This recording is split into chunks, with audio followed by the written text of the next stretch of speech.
తండ్రి అయిన దేవునికి ప్రేమయు కుమారుని యేసుక్రీస్తు కృపయు పరిశుద్ధాత్మ నామములో ఇటు వాహనాన్ని ప్రతిష్ఠించి కొందరు రామకృష్ణ గారికి వారి సతీమణి తల్లి గారికి వారి పుట్టబోయే సంతానానికి అప్పగిస్తున్నాను తండ్రి. ఆమేన్.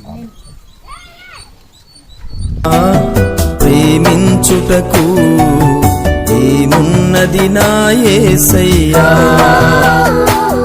నన్ను ఇంతగా హెచ్చించుటకు ఏమున్నది నా యేసయ్యా. రాలిపోయే ఆకునయ్యా, రాలిపోయే ఆకునయ్యా, మోడుగాని ఉంటిని నా యేసయ్యా, మోడుగాని ఉంటిని నా యేసయ్యా. ఇంతగా ప్రేమించుటకు ఏమున్నది నా యేసయ్యా.